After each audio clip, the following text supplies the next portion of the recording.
Yeni bir videodan daha herkese merhaba. Ben Sefa Kandemir. Şimdi bildiğiniz gibi otomobiller artık yavaş yavaş bir yatırım aracına dönüştü. Bu doğrultuda kimilerimiz hiç otomobil alamazken kimilerimizin de birden fazla otomobili var. Elbette birden fazla otomobili olanlar ve otomobiline fazla değer gösterip onu olduğu yerde bırakıp saklayanların da sayısı bir hayli fazla. Elbette otomobili öyle kenarda bekletmek de kolay bir iş değil. Onun da ayrı bir bakım ve özen gerektiren bir işlemi var. Daha doğrusu işlemler silsilesi. Ama öyle hemen gözünüz korkmasın, birazdan sayacağım maddeleri yerine getirdiğiniz takdirde otomobilinizi hem ilk günkü kondisyonda saklamış olacaksınız. Uzun süre kullanmadıktan sonra tekrar kullandığınızda hem performansından bir şey kaybetmemiş olacaksınız hem de başınıza ekstra maliyetler açılmamış olacak. Çünkü eminim bu videoyu bizim gibi otomobilleri seven insanlar izliyor ve otomobillerin nasıl korunacağını öğrenmek de kesinlikle bizim işimiz. Evet, bir otomobiliniz var ve onu saklamak istiyorsunuz. En azından uzun bir süre kullanmamayı düşünüyorsunuz. O zaman yapmanız gereken ilk şey onu temiz bir şekilde saklamak. Hatta ben şöyle bir örnek vermek istiyorum ki çünkü çevremde de çok fazla bu örneklere şahit oluyorum.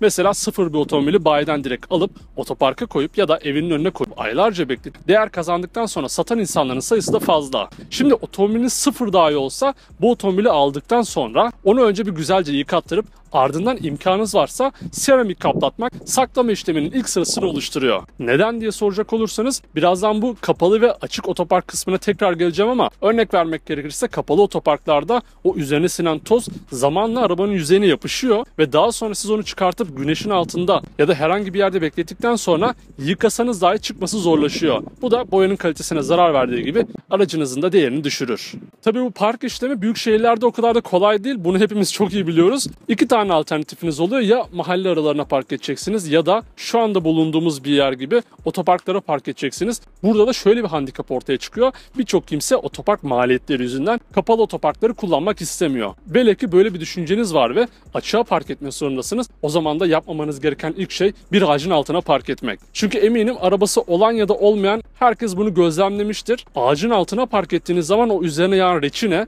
bir süre sonra yüzeyde yapışıyor ve siz ne yaparsanız yapın çıkmıyor. Bu da çok hem pis bir durum hem de otomobilinize zarar veren bir durum. İkinci konuysa aracın yere değen tek kısmı lastikler. Evet, bir otomobil uzun süre beklediği zaman lastikler de dış boyası kadar etkilenebiliyor. Özellikle üzerindeki ağırlığı düşündüğümüzde ve sabit bir şekilde uzun süreler kaldığı zaman tıpkı hani böyle kaydırırsınız da arabayı lastikleriniz düzleşir ya, lastikleriniz uzun süre yanlış basınçta kaldığı zaman tıpkı bu şekilde düzleşiyor. Bunu önlemenin de bir yolu var. Öncelikle lastiklerimizi doğru basınçta ayarlamamız gerekiyor. Doğru basınçta ayarlasak bile aracımızı zaman zaman, yani bu 2 haftada bir olabilir, 3 haftada bir olabilir. Tabii ki de ne kadar uzun süre park edeceğinizle de alakalı. Böyle yerinde ufak ufak hareket ettirerek içerisindeki havayı hareket ettirmemiz gerekiyor. Çünkü lastikler hareket etmeye duyarlı olduğu için, hareketle beraber kendilerine geldiği için uzun süre yatışlarda ve özellikle de basınç seviyesi istenilen seviyede değilse kenarlarından kırılmalar yapabiliyor, düzleşebiliyor ve bu da hem lastik maliyetini ortaya çıkartıyor hem de yolda giderken sendelemenize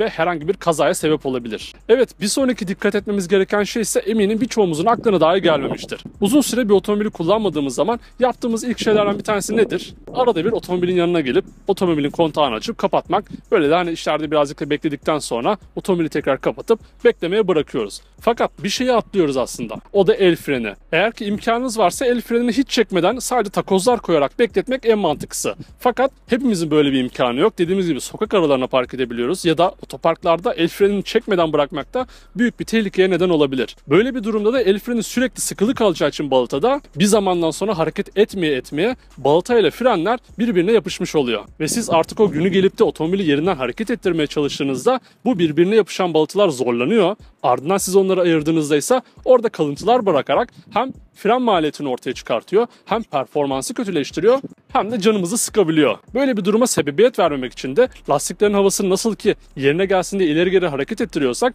aracı çalıştırdığımızda el frenini indirerek olduğu yerde 1-2 adım getirdiğimizde tekrar frenlerin birbirine yapışmasını önleyebiliriz. Evet, frenlerden sonra bir diğer önemli konumuz ise sıvılar. Şimdi sıfır otomobili alıp da saklayanlara pek sözümüz yok. Çünkü zaten oradaki yağ sıfır olduğu için bu pek fazla sizi ilgilendirmiyor. Fakat ikinci el bir otomobil alıp da saklıyorsanız eğer bu konu sizi derinden ilgilendiriyor. Bildiğiniz gibi motor yağla çalışıyor ve bu yağ aşınmaları önleyerek motorun daha sağlıklı, daha uzun süreli performans göstermesini sağlıyor. Siz otomobili alıp da sabit bir yere sabit şekilde bıraktığınız zaman bu yağ zamanla dibe doğru çöküyor ve o metalin içerisindeki aşınan metal parçaları da dibe çöküyor. Ve siz o otomobili çok uzun süreler boyunca hareket ettirmezseniz o dibe çöken metal parçaları tekrar aralarına kaynaşıyor. Yine günü gelip otomobili hareket ettirdiğinizde o yapışan metal parçaları bloğunuzun hasar görmesine neden oluyor. Böyle bir durumla karşılaşmamak için de otomobili belirli bir süre bekletmeye karar verdiğinizde yağlarını değiştirip sıfır yağlar koymak böyle bir sorunla karşılaşmanızı önler. Tabii Sefa kardeşim bizim böyle bir şey imkanımız yok. Bir de yağ masrafıyla bizi uğraştırma derseniz de o zaman da otomobili yine çalıştırdığınız zaman ufak tefek hareketlerle, yani aslında burada işin özünde hareket yatıyor. Nerede hareket orada bereket diyerekten otomobili ne kadar uzun süre saklayacak olsanız bile ufak tefek hareketlerle belki bir otoparkın içerisinde tur atarak eskimesini önleyebiliriz. Tabii sıvılar mevzusu bununla da bitmiyor. Yakıt seviyesi de önemli bir parametre. Yakıtı da çok fazla dipte bırakmamak gerek. Çünkü siz çok alt seviyelerde yakıt bıraktığınız zaman o plastik aksamlar, plastik şamandıra bir süre sonra işlevsiz hale geliyor. Çünkü oradaki o yakıttan da besleniyorlar onlar. Ona göre dizayn edilmişler. Ve siz tekrar aracı çalıştırdığınız zaman da bu da size maliyet olarak geri dönüyor. Yine böyle bir durumda karşılaşmamak için de yakıt seviyenizi yarıda ya da yarıdan çok daha az miktarda fazla koyarak aracınızı o şekilde saklayabilirsiniz. Yakıt seviyesi az olduğu zaman şöyle bir şey hayal edelim. Yani bir kutu düşünün. Bunun içerisinde bir sıvı var. Sıvıdan geri kalan yerlerde de hava var. Havada nedir? Oksijen.